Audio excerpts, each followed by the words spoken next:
What's up, everyone, and welcome to another episode of Variant Podcast. And happy belated Thanksgiving, everyone. Happy after Thanksgiving, everybody. Welcome back to the show. Hope everyone had a great Thanksgiving weekend with family and friends. Eat lots of turkey. Yeah, ate. If you're an eater, If I'm an eater.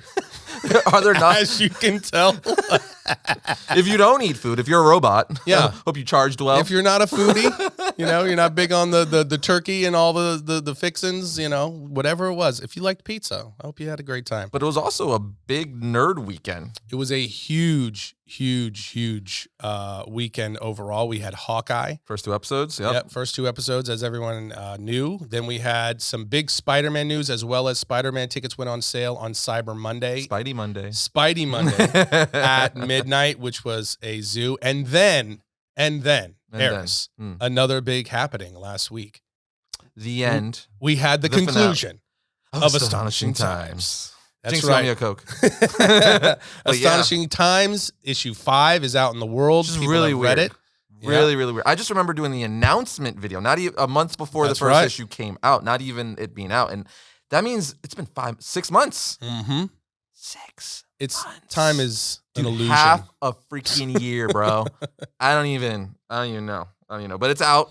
You read all 5 issues on Comixology and Kindle, and we'll talk about it a little later. That's right. The completion of the first arc. So we're excited to get to that at the toward the end of the show. But let's lead off with what everybody has been talking about, the Spider-Man No Way Home ticket release, but also some of the additional information that's come out over the weekend. Yeah, so as for the ticket release, it seems like this is the first pre-sales for movie tickets that is blowing up the box office. That's right. We don't have exact numbers at the time of doing this podcast, but reports are saying it is rivaling Endgame pre-sales. Yeah. And we know Endgame literally went on to become the #1 movie of all time. Yeah. So that means these tickets got to be moving. They got to be web slinging, Tim. Web slinging through the freaking the sales verse. And no one is happier than the executives at the theater chains because they have been desperate for a win, a big tent pole to come in. Mm-hmm. And don't get me wrong, Venom performed well, Shang-Chi performed well, Eternals performed well, Ghostbusters performed well. So you've had Dune is another one. Mm-hmm. So you've had some movies, but they're nowhere near what some of these big tent poles were doing pre-pandemic. Yeah. I think Spider-Man No Way Home might actually be the first billion-dollar film post 2020. I'm curious to see how many billion-dollar films we're gonna get now, just because pre-pandemic and all that stuff, movies were in the theaters a lot longer. So they had way more time. Now, overall, it seems like the new rule is 45 days in theaters, then digital. For movies like this, it's 30. So even less. So they have 30 days. No, I'm sorry. I'm flipping it. You're right. It's 45 days. 45 30 days, days is for the smaller films. 45 is for the big tent poles. So you got a month and a half roughly to freaking make the bulk of your money. Because once it goes to digital, a lot of people are just going to... Now, I guess that's still, the digital sales still goes to the overall budget. But I feel like it's still going to shrink it a lot once it's on digital. You know what I mean? This is one of those movies, though, that a lot of people are going to go see it up front. The very first day it's out, opening weekend, and then they're going to see it multiple times over the holidays. It's true. Right? Because they're hitting at a great time for this to make maximum dollars. Exactly. It's the holidays, people are on vacation, that sort of a thing. Looking for stuff to do with family and friends. Yeah. So they're going to make the bulk of their money in the first 30 days anyway. But also, this is one of those movies that people may opt to see on a big screen multiple times as opposed to the typical waiting for, the big kind of question mark is this new variant that everybody's talking about. That's kind of so we won't get into all that. But how much of an impact will that have? Because the movie's still a little under 3 weeks out. Yeah. So will that have an impact? We'll have to wait and see. But based on ticket sales on Cyber Monday, dude, we don't know the actual numbers yet. As of right now, we don't know the actual numbers. But for it to even be in the conversation of, comparison of Endgame, which was the culmination of 10 years of MCU storytelling. Yes. That's a huge statement. It's not shocking. I mean, the hype around this movie is the craziest I've seen. You had people getting into fist fights. I saw that. At lines for ticket sales for this movie. It's just in some places. I would say I am, one of the bigger nerds or comic book fans out there, right? Would you agree? I think that's a fair It's statement. okay. And even myself there's no way I would get into a fight or pay $1,000 for a ticket. There's just like, no, man. Like that's a clearly something happened in your life. For real. Like I love this stuff. Take my place. But at the end of the day, it is fake. Right. it's just the movie. Just for fun. It's just for fun. It's as Nacho Libre says, just for fun. So it's like, yes, let me risk my well-being and my financial status just to see a movie. I'll pass. All set. But I did see on eBay, it's like, there's no way people are like buying this. I saw a few tickets went for $48,000. It's like, there's no one's paying for that. Like may have, like who's paying? You say no way? Like, but then it's like, I stop and I go, is there no way? It's like, because there's some crazy crap that goes on. And some of those, the scalping of those No Way Home tickets were showing sold. Yeah, but it's sold, but like, did the person actually pay? Right. So it's like, I don't know. Who cares? It's just weird. It's weird. It's just wild, weird is the point. Point is, sales are skyrocketing, or pre-sales are skyrocketing for No Way Home, and that's really good for the movie theaters. They crashed multiple sites. Makes sense. Yeah, they crashed Cinemark. They crashed Fandango. Movie Phone. Yeah, Movie Phone. Like they crashed multiple sites. AMC instituted a queue. Similar to what they did. They had set that up previously. They were the kind of smart, in my opinion. And so people were waiting in queues for this thing for hours. That's the way to do it. Just do it on your phone, get a notification. For most people, that was the only way to do it because it was at midnight. That's true. So you couldn't go down there and grab the tickets. You had to do that the next day. Friggin'. But man, wild. Well, let's see what opening weekend is going to do, because I'm very curious to see. Like, what do you think? You think this is going to be 100, over 100 million opening weekend? Oh, easily. You think it's going to easily? I think this movie is probably going to do about 120 million opening weekend. So from Thursday to Sunday at midnight? Yeah. Okay. Yeah. So the long weekend. Because this is one of those few movies where most big blockbuster movies like Ghostbusters Afterlife, Eternal, Shang-Chi, and stuff like that, they do have Thursday showings, like around 7. Yeah. 6 to 7 is when they start showing the movie.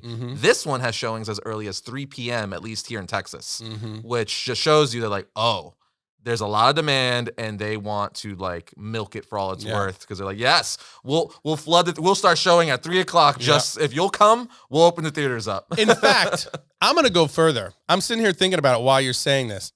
I think it's going to break 200 million. That would be Endgame numbers. That was a lot of the big tent poles. Yeah. That would come out pre-pandemic. I think this could break 200 million, because you got to think, like movies like Shang-Chi. While you talk, I'm going to look up Endgame opening. Shang-Chi. And I believe, was it Black Widow or Venom? I can't remember, but they were near 100 million for their opening weekend. Okay, what do you think opening weekend for Endgame was? 230. Up. 280. Up. 310. Up. 357 million in the States. Okay. Globally. Okay. It grossed 1.2 billion worldwide in its opening weekend, including the 350 million. Okay, domestically. I'm gonna hold on. I'm gonna rewind. I'm gonna say it's definitely gonna break 200 million, because I'm trying to remember now. What did Shang-Chi do on its opening weekend? Can we just think about that? Think about that. $1.2 billion in, let's say, 4 days for a movie. That's a pretty good movie. I'd say that's a good outing. Man. Like, and that's what I'm saying. Like, most of that's going to hit up front. Well, like 98% of all movies don't even hit $1 billion. Right. This thing did it in 4 days. Yeah. Dang, dude. The Russo brothers still got to be living on that high. You think that they were congratulating each other that day?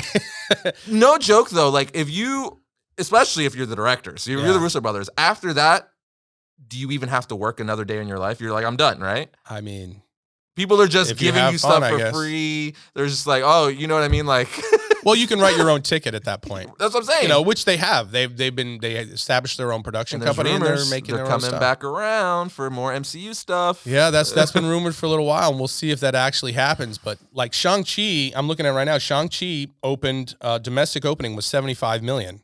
So I'm going to go out. I'm going to say that Spider-Man is definitely going to break 200 million for domestic. I'm talking about domestic. I'm not talking about global. I'm going to say global. It's going to be like around 500 or 600 million. That's my guess. Well, depending. I don't know how wide they're opening because there's so much going on worldwide. That's kind of why it's like hard to gauge. But domestic, I'm going to say it's going to break 200 That's true, because in other million. countries there's tighter restrictions and Yes, stuff there's like that. so many things happening around the world. So in the States, domestically, Right. my guess will be 220. I will say 220. 220. I think that's a very fair bet. I would probably say the same. I would probably say between 220 and 240 is where I would bet that it's going to land. We should make a poll, like a kind of a gauge. Like we'll do like sections like 200 to 220, 220 to like 240. where do you think? What's the amount? Yeah, and see who wins. Yeah, we could do that. That'd be fun. But it's the hype around this movie is the biggest I have seen since the Infinity War Endgame films. Yeah. This is people are freaking out. And you have to ask, like you have to wonder, at least I do, like how much of that hype and excitement and how much of the draw to this film is the fact that it feels more like that, the traditional MCU big crossover film. Team film. And people are just excited to get back to that. Team. Like I said, like one of the things I said in the last episode that I'm most excited about with this film is getting back together with the community of fans and experiencing it together in a big way, in a full, completely packed, full theater, sold out, opening weekend, and people just cheering and being excited. So how much of the hype around this is that, what I'm, articulating, which is just that excitement of getting back to that on some level. For sure. And how much of it is that, how much of it is being generated by what they're doing with the film. So how much of it, what's the balance of that? But regardless, the hype is insane. It's got to be a mixture of both, but a huge driving force, I would imagine for a lot of people, including myself, is the fact that you're bringing in characters from pre-MCU, like our childhood, like Doc Ock, clearly William Dafoe, Green Goblin, like the Raimi verse alone is like, oh, dude, so like I get to have my cake and eat it too. I get like all my favorite Spider-Man villains in this movie. Then you even got the Amazing Spider-Man villains in here. You got the Lizard. You got Electro, who looks like he's going to be getting some awesome redemption. You even got Sandman from Spider-Man 3.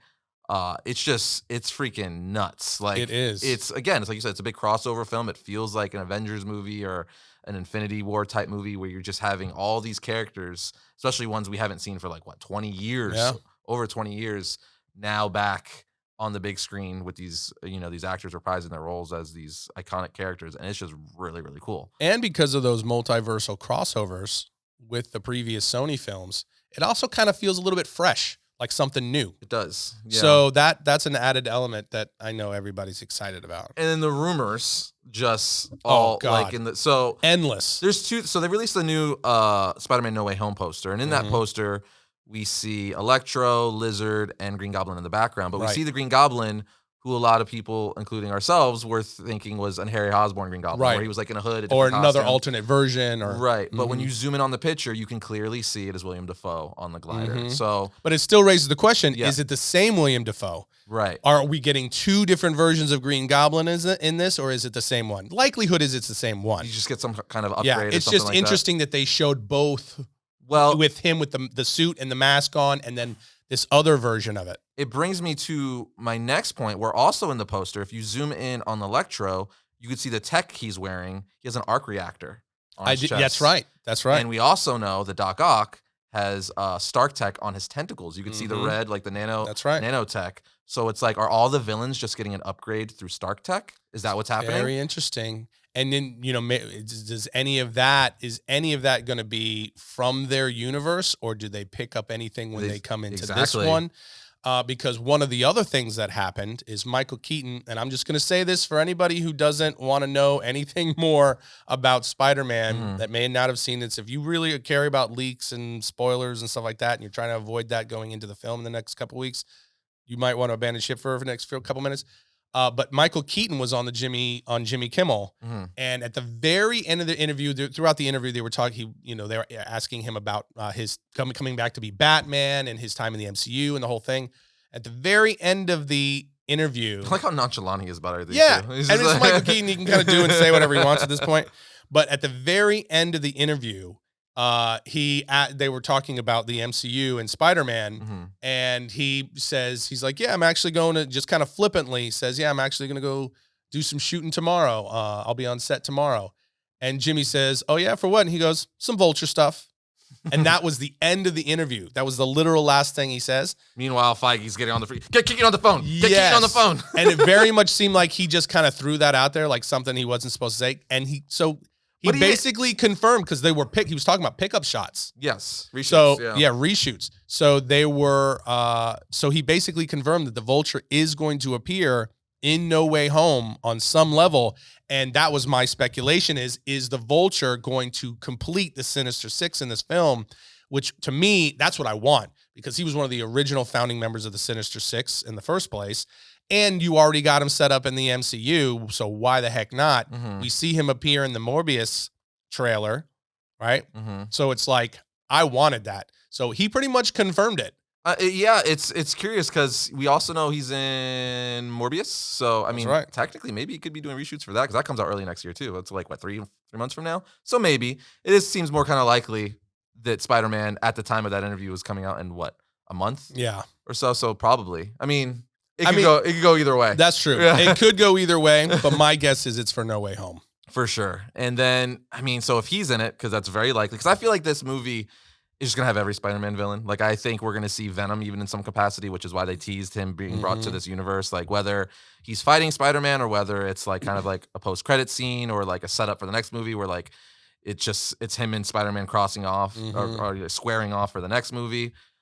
Something to that effect. But I think we're just going to get everyone. Or maybe even like different characters show up that's not necessarily from the multiverse, but that we haven't seen on the big screen yet. Like the Punisher. Right. Daredevil. I know Daredevil, Charlie Cox's character, has been one of the leaks here that they're like, oh, he's like in the movie. He's a lawyer. He's, getting peed out of jail or something like that.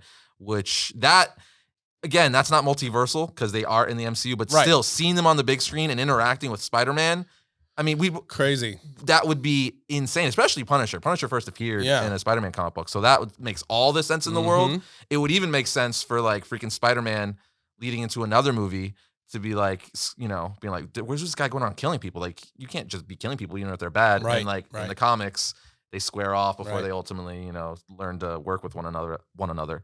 So there's a lot of ways you can go with this. I mean, that's a big deal just from the standpoint of they're bringing the Netflix shows into the MCU, and they're introducing those characters into the broader MCU to where they can be used in the next phase. That's a big deal. And these rumors, these leaked images, kind of like the ones that we saw with Garfield and Tobey Maguire's Spider-Man, with standing alongside Tom Holland, just prior to the last trailer coming out. And it was like, they could be fake, but I mean, they showed pieces of, set pieces that no one knew. And so unless this is a person who had deep inside knowledge of the actual sets, and they're really good at these deep fakes, so it's possible, but the likelihood is they were real. And so that means we're getting those three. And Tom Holland was playing off that recently when he was doing an interview or whatever the heck it was. He was doing promo, like a promo piece for Spidey Monday. And he says, I'll be appearing. I'm here with how did he say it? He says, I'm here with two very special guests, and kind of just looks at the camera like, and then Zendaya and the guy who plays Ned comes in, and it's not Tobey or Garfield. So it's just like all these things. The bottom line is we're gonna get a unbelievable amount in this film. I think it's gonna be so rapid fire. Because the amount of stuff they're doing, it's like, because do we know what the runtime is on this movie? I haven't looked, and I don't know if they released that yet. I think I did read it's going to be somewhere in the 2.5 hour range. That's on par with previous stuff. So, but it's the amount of stuff that they're going to be throwing at us. And when it comes to Venom, I've already said before, I don't know how big of a role he's going to play in this film. I do think we're going to see him, but I think it's possible that what we saw in the post-credit scene in Venom is going to end up being some sort of connective tissue that's going to lead up to events maybe toward the end of Spider-Man. So rather than him playing a major role, maybe we get another end credit scene or mid-credit scene at the end of No Way Home that reconnects that and solidifies that, okay, this is going to continue going forward, which leads us to Amy Pascal's comments and the Hollywood Reporter and all the big articles that came out over the weekend. That was the other big Spider-Man news. Sony Pictures boss. But she said, and I quote, this is the direct quote, This is not the last movie that we are going to make with Marvel. This is not the last Spider-Man movie. We are getting ready to make the next Spider-Man movie with Tom Holland and Marvel. We're thinking of this as 3 films, and now we're going to go on to the next 3. This is not the last of our MCU films.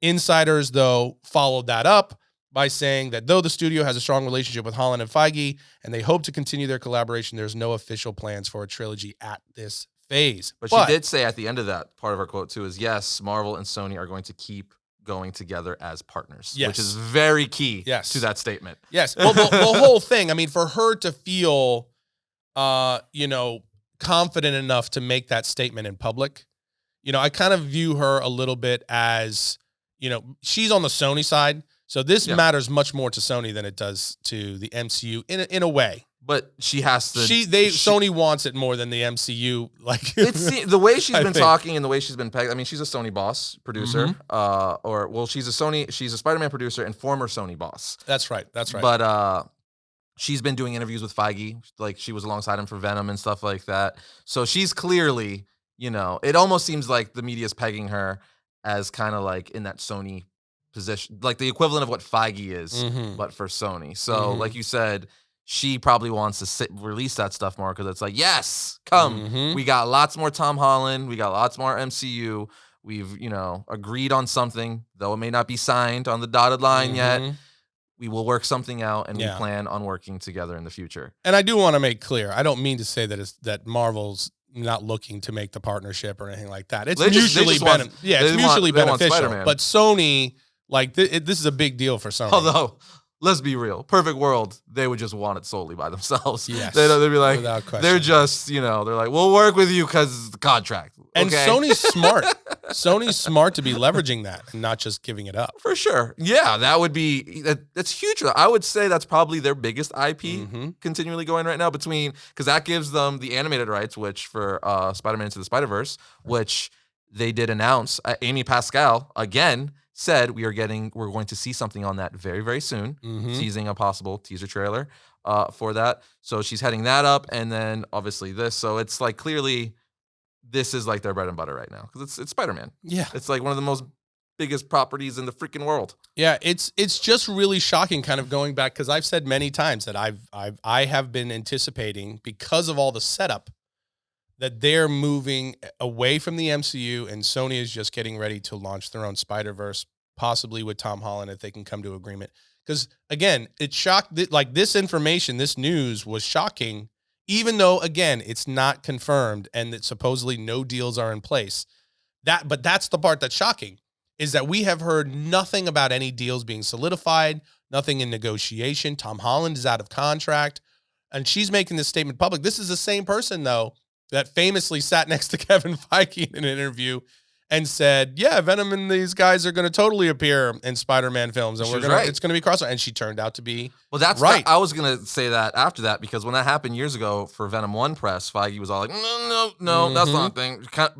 I think if I remember correctly, he was borderline kind of like shaking his head to himself, like, what are you talking about? Yeah, but he did the whole stare into the abyss. But it seemed that she was telling the truth, and he was doing that because he's like, why are you telling them our plans? Like, they will find that out in like a few years. You don't give our secrets away. You don't tell them that like what our next big thing's going to be. That's Marvel's whole shtick, where it's a surprise. You see it in a post-credit scene, and the audience is like, and then they look forward to the next thing. And in retrospect, that very much seems to have been the case. Yeah. So I personally, since, she was right about the first thing with Venom, I feel like this is true. Yeah. I feel like even though we publicly don't know things are signed and stuff like that, maybe there was a handshake, there was some sort of verbal agreement. We're like, yeah, we just don't have the exact like deal set on paper or the amount or time and stuff like that. But I feel like it's gonna go through in some fact, because for her to literally be quoted saying what, we are getting ready to make the next Spider-Man movie with Tom Holland and Marvel. We're thinking of this as 3 films,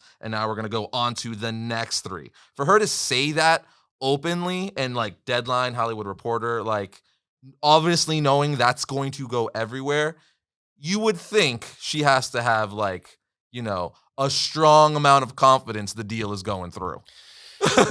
Yeah, I would 100% agree with you. For her to say that confidently, even though there's no deals in place and the studios may spin it to, oh, nothing's set yet, but it could be the Feige thing too, where it's exactly where it's like, wait, no, because that it's kind of annoying too, because that's my other thing with this, where that's cool. But I was telling you when this broke, this is actually kind of annoying to me that she said this. It's awesome. Yes. That if she says, what she's saying is true, that we're going to get Tom Holland. Yes. I'm a massive Tom Holland fan. I want to see him as Spider-Man for as long as he'll do it. But now it's kind of like, it takes away the mystique from like, now I know that like, I don't have to worry about the fate of Holland necessarily. Because by the end of the movie, she just said he's going to be around in some capacity. Yeah. Like, or worse, the movie ends with a cliffhanger and we don't know. Right. And now we know. Yeah, exactly. So it's just like, why would you? It's like the whole Feige thing. When she said, where Venom 1 came out and she said, yes, Venom is in it. It's like, why are you not letting us find this out for ourselves? Like she's literally spoiling things. Yep. So it's like, cool. And it's nice to know that I get to see Tom Holland again, for however many, what she's saying, 3 more movies. But I would like to have seen that in the movie, because now we already got the whole Toby and Andrew thing spoiled. Now we know Tom Holland's fate is good. Whatever happens to him, he's still going to be around in some capacity. So it's like, because one of the things we were theorizing a lot, and a lot of other people were, it's like, this could be his last movie. Because Holland's even made comments, alluding to that, like this was bittersweet and all that stuff. So, but now she's saying. And I have to imagine now, if this is true, that a lot of those statements, like from Tom Holland about it being bittersweet and some of these other things that leaked, were, strategically planned statements. That's what I'm saying. To mislead the audience. Or, again, we don't know what capacity he's going to be in the film. Like what. Or in the MCU. Right. But I mean, and also in the quote, she says Marvel and Sony will be working together. So it's like, it has to be. But we don't MCU know, related. like to what depth.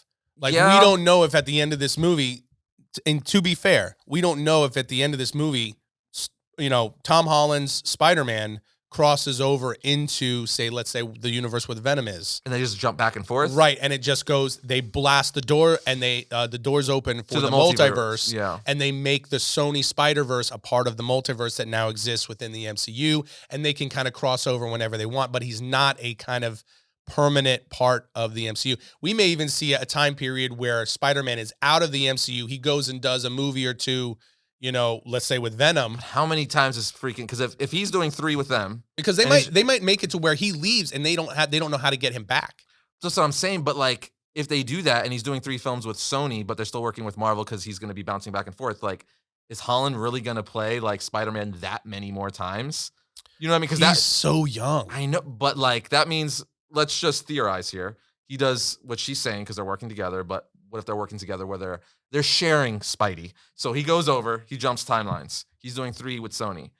After that, hypothetically, their agreement is, okay, you got 3 with him, now we want him back for our MCU stuff, and he's like shows up at the end of Phase 4 for that Infinity quote unquote saga for Phase 4, and now we have him back. But that's like, at that point, this dude is gonna be playing just in that scenario alone, he would be playing Spider-Man like what, around 6 times? Not to mention the several times he's already played it. Like that's a lot. Potentially more than that. He would be the actor to play a character the most at that point. I mean, is that true? I mean, with Tony Stark is a lot. With Downey Jr., Chris Evans, I think those guys have played what, 10 different times? Yeah, and they're older than Tom Holland. If you count their cameos. But that's kind of where I'm going at. He's so much younger. He could be doing this so much longer. Yeah. Oh, yeah. So it's like what I'm saying is, for the universe that they're building with this, I don't think it's unreasonable to suggest that he could do 3 more movies within, making appearances or being a part of Marvel films within the MCU, and then do 2 or 3 films with Sony for, like, let's say a Venom Spider-Man crossover film. Something like that, or even like Kraven the Hunter. I mean, you have to imagine that Spider-Man's going to be a big part of the Kraven the Hunter film. I mean, unless it's an origin of some kind. You would also think that with like Venom and stuff, like, because Venom is directly that's so closely tied to Spider-Man, where Venom doesn't even exist until after Spider-Man. So maybe it'll be like an origin. So I mean, I guess the only thing is, I would not want them to make a Tom Holland Spider-Man movie without Marvel overseeing or MCU overseeing it. That's my thing.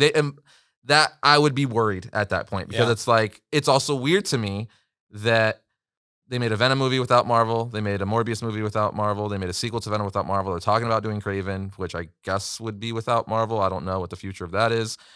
And then now, are you bringing that in? Or again, are you just sharing him and he's allowed to jump back and forth? Yeah. Or so I guess what I'm saying is, does the working together with Marvel mean we're now sharing Tom Holland where he could jump back and forth through universes? Or from here on out, Marvel will also be overseeing and producing the Sony movies for Spider-Man? That just seems so unlikely because, again, and I don't, just to reiterate, that's why I'm so shocked by this news with Amy Pascal, because they've been building out this universe on the Sony side with Morbius, with Venom, with, Kraven the Hunter, all this stuff. They're building this out separate from the MCU, aside from them, on their own. So my anticipation with all of that going on, the fact that Tom Holland wasn't renewed, there wasn't a contract, there's not even rumbles of a contract being renewed between Marvel Studios and Sony. My anticipation was this movie was going to see us. We were going to see Peter Parker, Tom Holland's Peter Parker, end up on the Sony side in the multiverse, moving to another universe, which is in the Sony's sphere, and then it might be a situation where they figure out a way to bring him back somehow and he's able to cross over at some point in the future, but he's not going to be a primary role in the, MCU as we all know it. So it's kind of, this news was shocking to where if it's true, it's like, this was a weird build out because you would expect Kevin Feige, if that was planned in advance, we're going to merge all of this, that Kevin Feige would want to be directly involved in overseeing what goes on with, especially like Kraven the Hunter, Morbius, and all of these. Venom 2. Venom 2 might have been more difficult because it was already in the hands of Tom. Who plays Tom Hardy? Tom Hardy. Thank you.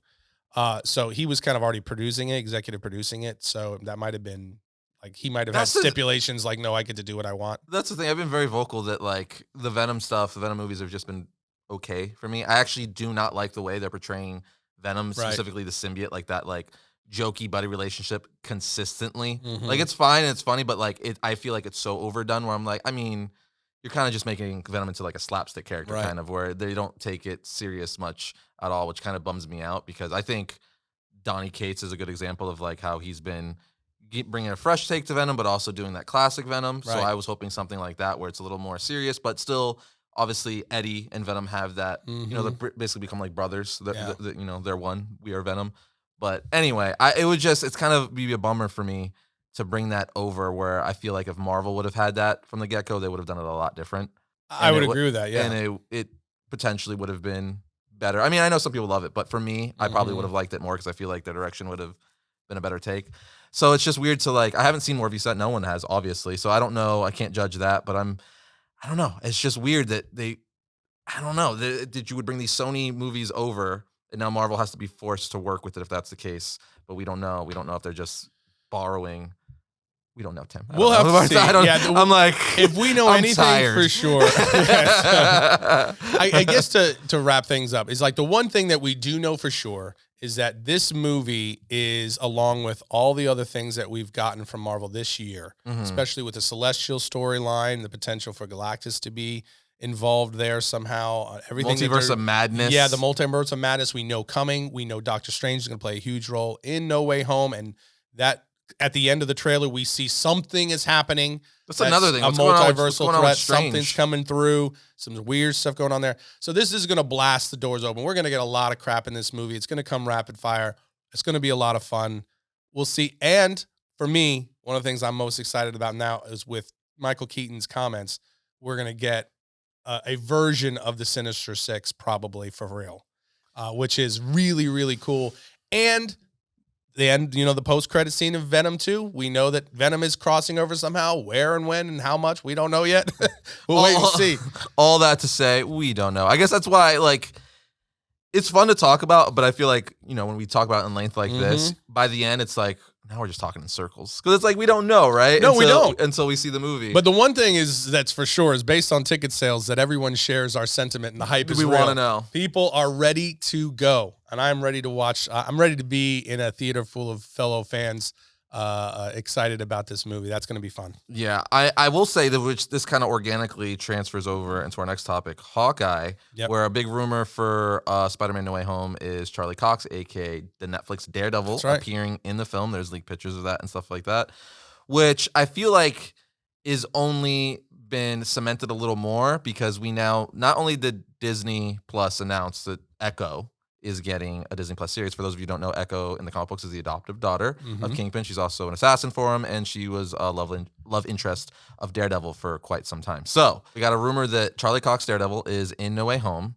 We know for fact that Echo is getting a series, and she is the main villain for Hawkeye. And then Vincent D'Onofrio took to Twitter, Tim. He took to Twitter. And Don't they all? Yeah, and he said, he famously played the Kingpin in the Daredevil Netflix series, and he tweeted, "This is going to be fun. I love these Marvel series," while posting a link of the Hawkeye trailer. So his adoptive daughter in the comic books is the villain in Hawkeye. Right. Then Kingpin himself, the guy who plays Kingpin, tweets that with a trailer for Hawkeye, this series. Yeah. So, and then you have the rumor that, Daredevil is No Way Home. So is the Daredevil universe finally making it onto the big screen? It certainly looks that way. All the smoke is definitely pointing in that direction. I mean, we knew Echo was going to be in Hawkeye prior to the series launching. We see her at the spoilers for the Hawkeye series. I should have said that first.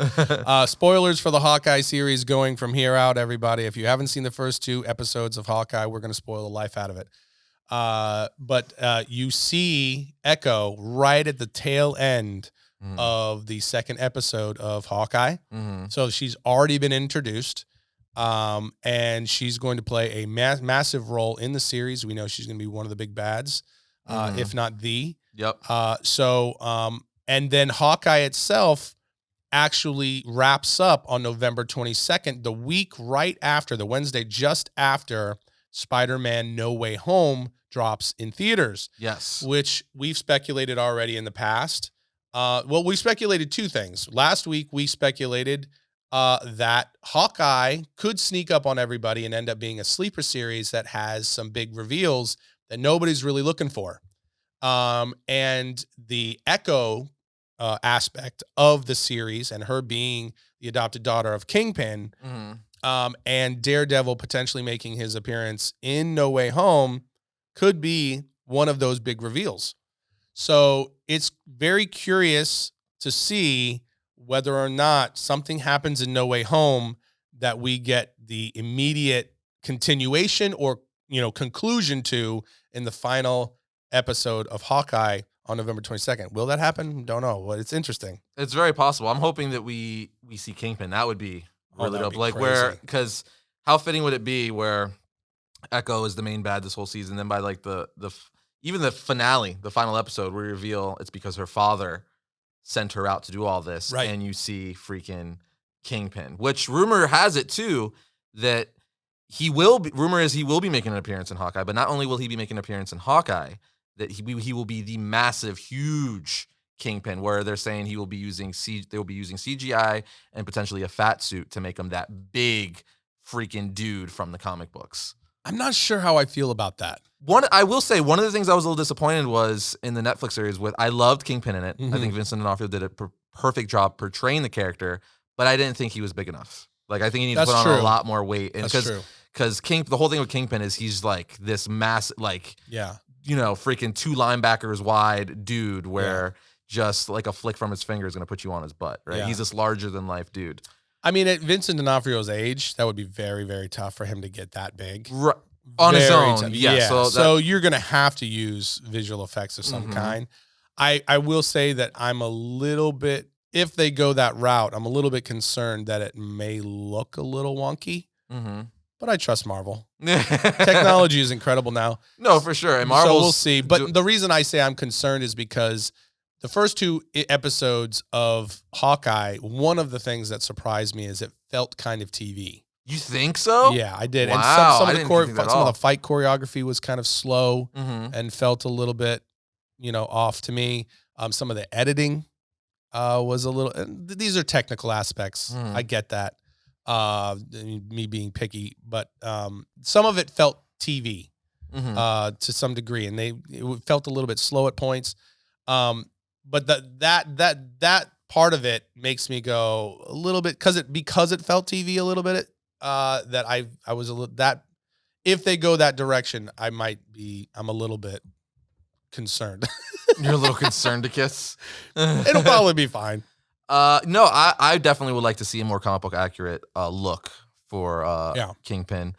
But I think Marvel overall has done some of the best, like face replacement, de-aging. That's very true. All that kind of stuff across the board. I feel like them and Star Wars, which is just, I guess, still Disney. Disney, let's just say, has been doing some of the best, like... I mean, Lucasfilm does it regardless. Yeah, has been doing some of the best... ILM anyway. CGI and realistic CGI to make someone younger, older, bigger, taller, whatever, what have you.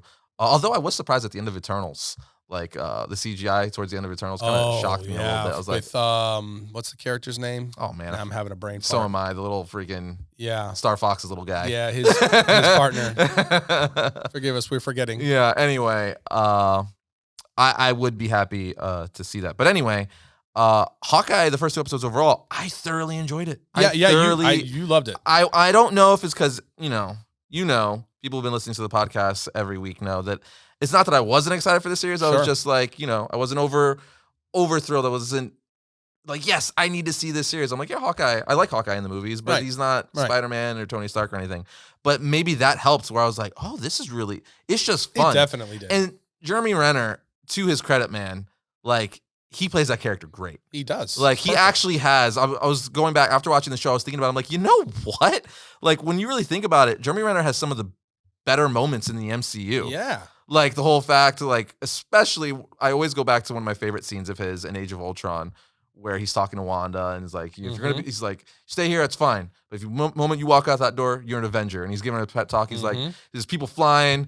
I got bow and arrows. None of this makes sense. Where he's like, he's like, he has a lot of funny moments, and even an Endgame and stuff like that. He was Ronan. It made me think. I'm like, oh man, have I been like overlooking how good he's actually been in the roles and the times he's appeared in the MCU. Dude, even in Civil War, he was arguably the heart and soul of that story. For sure. Yeah, where they actually went to his family's house and stuff. And that's what I really liked about these first 2 episodes, where, again, we already said spoilers, but the whole premise of it is he's on vacation with his kids. His wife's at home getting ready for Christmas and stuff, but she's like, you need to spend some time with the kids alone. They're in New York. They're doing Christmas activities and all that stuff. And he's just trying to be a family guy. Yeah. And you see him dealing with everyone knowing like he's an Avenger, like he's the guy who saved the world from. He mentions it, like the Thanos fight, the Battle of New York, all that stuff. And he even gets like free dinners and stuff like that. So you see him kind of struggling with that.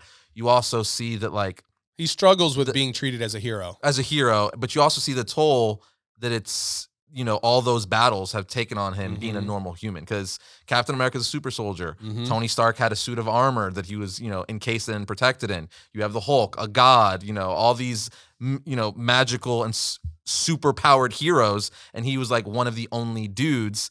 And because of that, they found a clever way to show that that's how he lost his hearing. In the comic books, that's not how it happens. But in the MCU, I thought that was a very clever way to be like, this is how in our version of Hawkeye, he lost, and it makes so much sense because they do a montage of just a bunch of explosions and fight. You're like, anyone would lose their hearing that way. Even that opening flashback. Oh, in the first episode. To 2011 in New York. Where they, with Haley Steinfeld's character, Kate Bishop, how they show her as that. a little girl. It shows like how, the Battle of New York and how she became obsessed with archery and Hawkeye, because that's the Avengers she saw fighting and stuff like that. And they show that scene of Hawkeye jumping off the building and turning and firing his arrow at the Chitauri from her perspective across her little penthouse, and her family's rich. Which the MCU, that's what's kind of made the MCU so famous and loved, right? The way they interconnect everything and really show you a different side of things, but the same thing is always brilliant. I thought that was a clever way, again, to be like, this in our version of Kate Bishop, our live action version, this is how she became obsessed with archery. This is why she likes Hawkeye. This is why she's probably inevitably going to become the new Hawkeye and all that stuff, which is really, really well done. I felt like the family aspect was good. You felt for Hawkeye. You feel for Kate Bishop, the thing with her mom.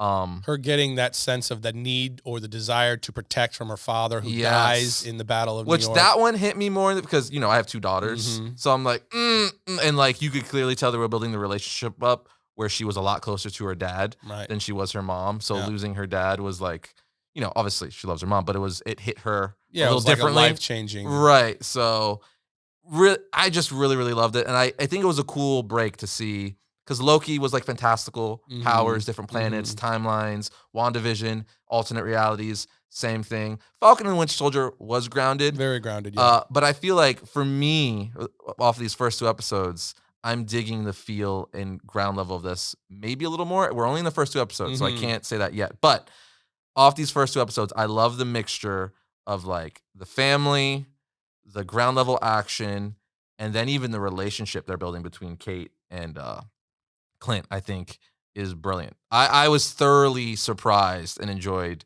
these first 2 episodes like a lot. Yeah, I will say that I liked them. It wasn't as compelling for me as I'd hoped it was going to be, I guess. Yeah.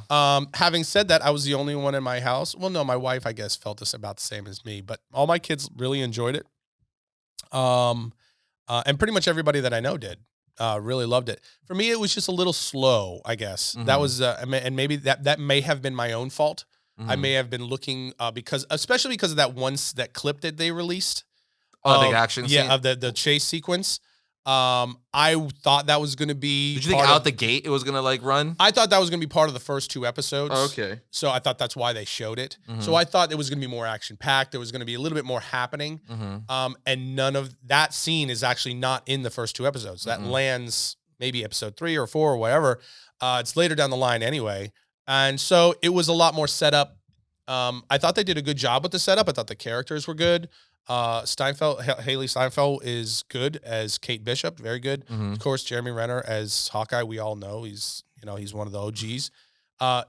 Really good. It has that Christmas vibe. Very fun. Christmas vibe. Yeah, and he's more like awesome. a detective than anything at this point. And I did really like that. Is the one thing you mentioned. I really did like how they kind of did those little undertones of him struggling with being treated as a hero, him having flashbacks of his time as Ronin, especially because one of the big things that happens in the first 2 episodes is Kate Bishop. The reason that he ends up with Kate Bishop is because he sees she gets herself into trouble by wearing the Ronin costume, which she finds at a underground auction for the wealthy. A black market auction. A black market auction for those uber wealthy, where they're auctioning off like a Triceratops, fossil and stuff like that. And one of the other things is the Ronin's costume and his sword, his retractable sword.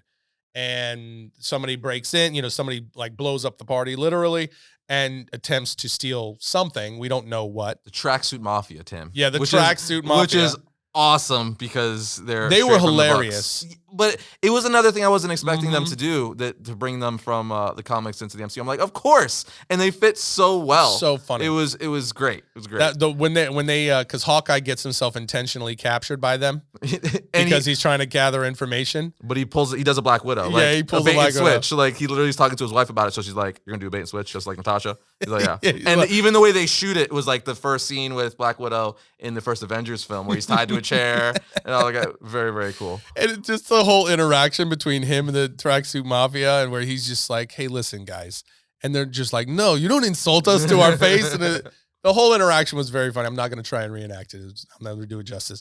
But so there was a lot of really good things about it, but I wasn't as big on it. I think it's probably going to ramp up, and I'll end up, really liking it by the end. Because I think I do think there's a lot more coming for this series. Than people, I still think than we all think or we're anticipating. They had to introduce us to Kate Bishop and set up the story. So now the first 2 episodes literally says, this is Kate Bishop and this is what their problem is now. This is what they're trying to solve. And the second episode ended in a really good place. It did. A big place, which is, all the rumors are going crazy now because it ended with Echo. Yep. We introduced Echo, or they did. And, as you said already, we know that she's getting her own series. Which is later down the road. They announced that already. Again, I'm like, why tell us that why tell us that? But I'm also like, what is she going to do that she's going to deserve her own series, right? It's like, it makes me think more that Kingpin has to be introduced because it's like, I'm sure they could figure out a way to just tell her own story. But I'm like, you're really gonna give Echo her own series, and her dad, who is one of the most famous characters in all of comic books, period, not have him in the series as well, the Kingpin? Like, that would be really. It kind Really? of reminded me a little bit of and forgive me if I'm butchering her name. It's Menger Zhang. Zhang? Who plays Jiling in Shang-Chi. Yes. His sister, Mm-hmm. who takes over at Yes. the end of the movie, the Organization of the Ten Rings. Yes. Right? Mm-hmm. So it kind of reminds me of that a little bit. That was kind of the vibes that I was getting, like right off the gate when I first saw her. And which we know also is going to spin off into its own series. Mm-hmm. She's also going to get, and that how her running. Which I'm curious to see what they're going to do with that one. Yeah, too. So it kind of Shang-Chi's got the ring, so it's like, what kind of threat are you? Exactly. So it kind of had that vibe, a touch to me, and then, but I guess the big question mark is, are we going to see Kingpin come into play to where he's the one really running the show from prison or behind the scenes somehow? How is that gonna all roll out? And what surprises are going to come along with that, if that in fact is the case? Which again, it's his adopted daughter. We know the connection, so it seems very likely, especially with the Daredevil stuff from No Way Home. Yeah, I wonder. It's interesting, but I'm wondering too, like if they're, because they also introduced the swordsman. Yep, Jack, who is playing the boyfriend or the fiance. He was great, by the way. He was great playing the fiance of Kate Bishop's mom, which is a big thing in the show. She finds out that she's remarrying to this guy that she does not like, who has an affinity for swords, let's just say. That's where they end up even fencing in the second episode. And she knows he's hiding something. She's like, why are you so good at this? Why are you so good with swords? He's like, and she keeps saying, you're holding back. And, he's like, no, I'm not. And then she basically catches him off guard to like full on lunge to him where he's forced to deflect it. And she's like, see? You're holding back. No normal person could deflect an attack like that. Because she also, they make it known within the first 2 episodes that she has won several martial art tournaments and fencing tournaments. So she is a force to be reckoned with. She was a state champion. State champion. So she is a force to be reckoned with herself. So it's like, how good does this guy have to be to just like easily deflect a state champion and like martial arts expert? Yeah, he basically embarrasses her. Yeah, like he wasn't barely even looking at her. He just freaking blocks it. Well, she lunges at him when he's not looking, and he just blocks it. But he's a swordsman, which is really cool because that's a thing where some people may think like I just get mad because it's not like the comic books. But I say it all the time. It's not true. Like this show is changing a lot of things, but I think not necessarily for the better, but it works really well for what they're doing. You know what I mean? Like the whole Hawkeye being death thing. Not how it happens in the books. In the books, he gets literally stabbed in the ears with his own arrows. But in here, they found a really clever way to make it work. I'm like, yeah, that totally works for the story you're telling. And the whole swordsman thing, Swordsman is one of the main dudes who trained Hawkeye in the comic books. Him and Trickshot. So it's like, that's very different here, but it makes sense for the story they're telling. Yeah. It really, it makes sense. It's a clever way to introduce them. So again, I don't care that they change things necessarily, as long as you think of cool, clever, or better ways to introduce it. And so far, I think, everyone involved has found really organic ways to introduce elements from the comic books. Yeah, I agree. I think everything they've done has been pretty seamless. And this kind of goes a little bit into the one thing that I'm still waiting to see is how is this going to tie into everything else that they've been doing in the MCU.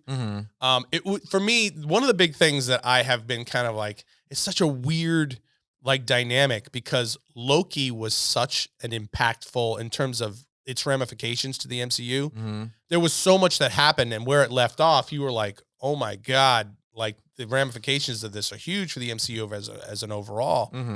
That we've since then gotten Shang-Chi, we've gotten the Eternals, and now we've gotten Hawkeye, and we're still waiting to see how that plays out. Yeah. And I'm wondering, like, similarly, where does Hawkeye fit into the overall? Are we going to see any of the effects of that, or is all of that going to start to really come to bear in Spider-Man No Way Home? So with Hawkeye, I'm very curious to how it's going to play. And whether or not it's going to be kind of a standalone series that introduces a couple of key pieces that will then kind of play out later on. Like for instance, there's other characters that I know of that I'm not going to say just because I'm not going to spoil it. I don't want to. That appear in Hawkeye that people are going to be excited. So I know for a fact there's at least one that is one other character that's going to appear. I might not know this, so I actually don't even want to know. Yeah, I'm not going to tell you about it. That's why I'm not. That's one of the reasons I'm not saying. I don't know if you know it. We haven't talked about it.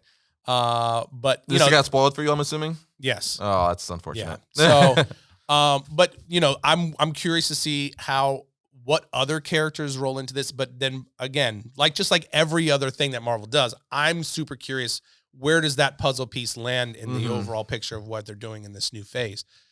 Especially after Loki and Eternals. Those two movies, or those two pieces of content, introduced such huge things, right?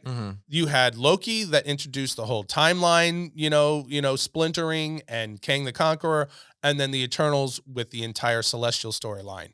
Like, those two things are massive. They have massive implications. I just keep forgetting about the Eternals one. I'm just like, okay. Yeah. Like, I'm like, sure. Yeah.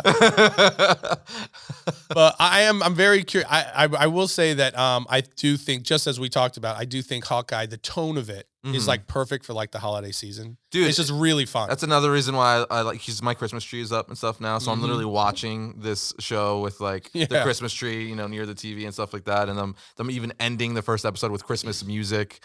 Hawkeye celebrating Christmas with his family and stuff like that, which, by the way, the LARPing scene. Oh, the freaking my Lord. LARPing scene. That was my favorite. I think my favorite part of the first two episodes. So he realized. so funny. So basically, the Tracksuit Mafia sets Kate Bishop's apartment on fire because, like Hawkeye said, they're going to track her down now because anyone he has a bad relationship with them from when he was Ronin. So they chase her down to the apartment, set it on fire. They had to get out of there. She left the suit. By the time he comes back and disguises himself as a fireman, he sees that someone has taken it. And when he goes back to the fire truck, he sees a LARPing card in there and realizes, by searching the phone, that one of the firefighters or paramedics there stole the suit and is now using it to LARP in Central Park. So it is hilarious because you have an Avenger. He literally says, I freaking fought Thanos, having to go into a fake foam sword fighting arena or game to get his Ronin suit back, and he has to pay. They're giving him a hard time to sign up, all these things. Like, you can't break the rules. Yeah, he goes in there and he finds the guy who has his costume. He's like, he recognizes him, of course. He's like, oh my God, you're Hawkeye, you're the Avenger. And he's like, yeah, can I have my suit back? He's like, well, can you just, come on, can you take it? Can I kill you? Can you take it from me? Can you let me kill you? He's like, no. And he's like, dude, come on. You're a hero in real life. Can you just let me be a hero in this game? What do you got to lose? This is the closest thing I'll ever get. Yeah. He's eventually like, fine. So then it's a one-on-one battle with all the LARPers around them, and they're in the middle like a freaking duel. What about when he's walking through initially, when he's walking through the forest and everybody's battling him around him, and he starts doing little moves, and he's just like, good God. It was one of the funniest moments I've seen in the MCU in a while, where it was played really funny. Perfectly, and then he had to fake being killed, by this guy, defeated by this guy, and they're all like, you defeated Hawkeye, you defeated an Avenger, this guy beat Thanos. It was really whoever wrote that scene, brilliant. And then, how about at the end when they go to give him his potion or whatever? Yes. And he's just like, no. And he's like, fine, but you're not going to get any of the benefits. Yeah. So freaking funny. But that's what I'm saying. There's a lot of moments like that show the down to earth, yes, very much so. Yeah. Realness of the guy, the family man. He's just, I want my suit back. He's not freaking,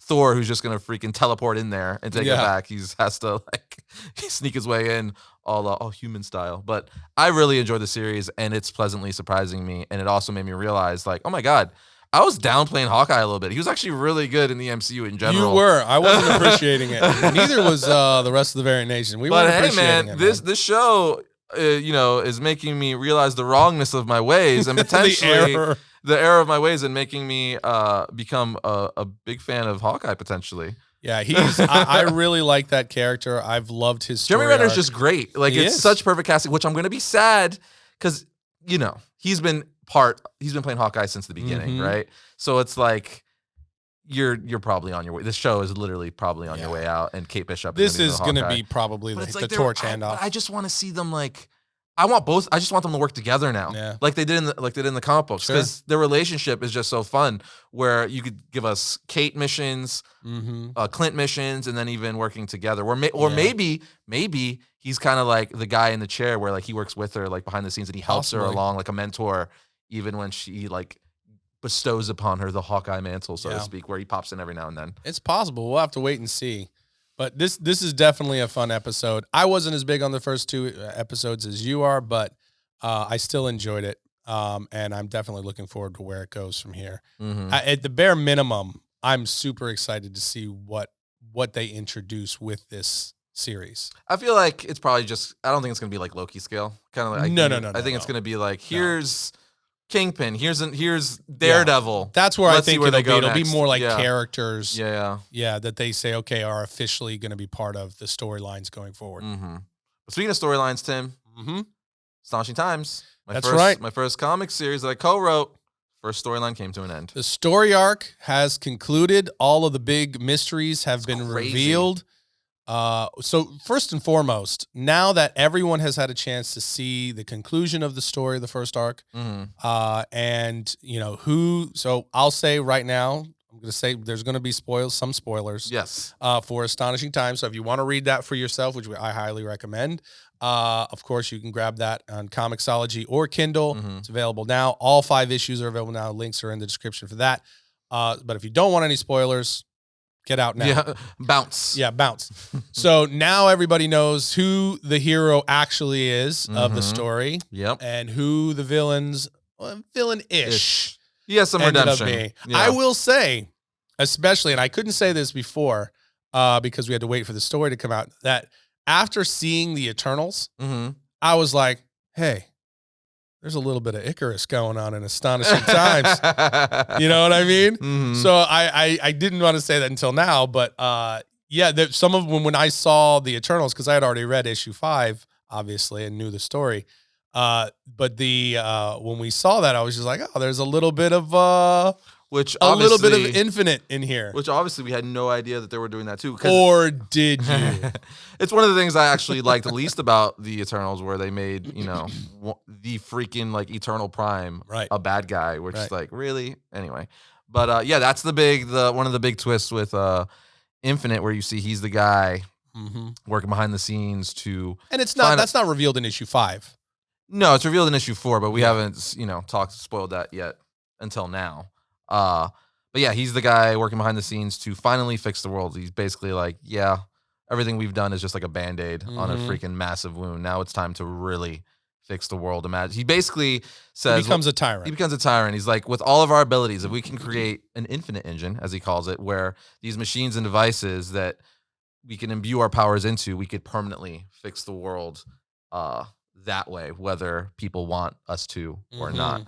So, but obviously Koken's like, no, dude, what are you doing here? And then then Noah at the end is the big guy who's basically like, come on, Infinite, like you're supposed to be a hero, because we find out that, well, the big reveal, I guess, was we find out that Infinite isn't the guy who killed Gold Rush in issue 1. We find out that since he's doing all this stuff with machines and their powers, that he's actually made a potion that can be injected into anyone and give them Infinite's power, although they've been having some troubles with it where it's been killing a lot of people and stuff like that. But the only way to stop Infinite is Noah taking that potion, and that's what he's forced to do. And the final issue is basically Noah versus Infinite, where they both have infinite powers, and it's a massive duel. And it's actually Crossout who ends up helping him. Crossout, in the end, and to give him a chance. She's like, hey, that was a cool twist. She's like, hey, if you take this, that's your only shot, but I recommend you run with me. Yeah. So it's really cool just to see, because the last issue is basically just all action. Yes. And it really, I would say the last 2 issues. The last 2 issues, or issue 4 is a lot of action too. But issue 5, like, I mean, it's the brawl, the big old brawl. We get a lot of hero shots, a lot of punching, and it's one of my favorite back and forths in that series too, where Infinite's basically like, dude, I don't have any weaknesses. Yeah. Dude. Like, magic doesn't make me weak. Green rocks don't make me weak. My powers are infinite. You know what I mean? Which obviously was our little like jab at Superman, right? Which is one of my favorite lines, just because I'm like, I love reading that stuff when other people do it. So I wanted to make sure that was in this book, where it's kind of like a You know, calling Superman out a little bit. I thought you guys did a really good job, and we've said many times on the show. I've said many times that that the book wasn't necessarily what you think it might be. And while it is very much a tip of the hat to classic characters and golden age storytelling in comics, one of the big things that the story actually explores that I really liked and I thought you guys did a good job with was exploring the idea of what makes a hero. Yes. What is a hero, really, in the end? What is heroism? You know what I mean? And is it just powers, having powers and, doing incredible things? And, towards when the story all kind of comes together, the story really tells you it's not about having immense power or whether or not you do. It's what you do with the power you do have. Yes. And whether you choose to do what's right, even when it's hard. That sacrifice and that willingness to take the high road. And I thought that was great. I thought that was such a great culmination of the kind of the core heart of the story. Yeah. Dealing with heroes. I thought you did a good job. But what has been the reaction from the audience on issue 5? It seems like people really, really dig it. People are definitely asking for more and stuff like that.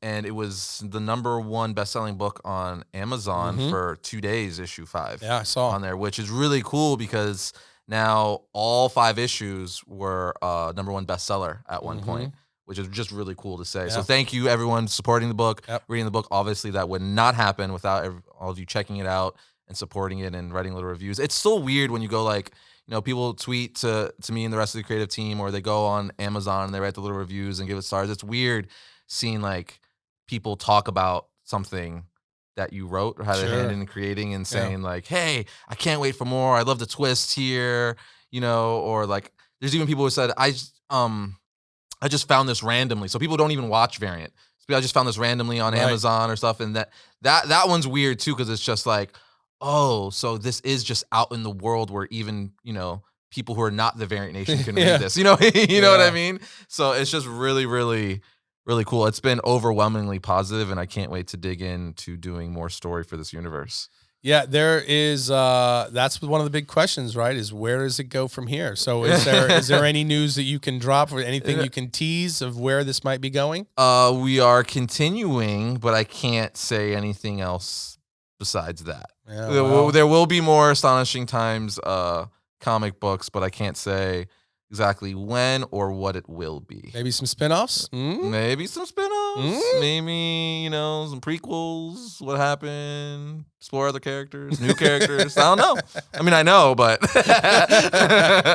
point is, we will definitely be continuing this universe in some capacity, and hopefully that will be coming sometime next year. That's going to be fun. Yeah. So again, as Arris said, thanks to all of you guys for coming along with not just the creative team, but Variant, for the ride of Astonishing Times, for watching all of the episodes, diving into the story, buying the book, and making the entirety of the series a #1 bestseller on Amazon and Comixology. I also have to say the trade is going to be dropping around summer. The physical trade, because I know a lot of people want the physical book. The digital trade comes out in January. Yeah, it comes out early next year. The physical trade that will be published through Dark Horse comes out around summer of 2022. So I know a lot of people even haven't read the book for that, or they just want the physical copy. So if people are waiting for that, that's coming out.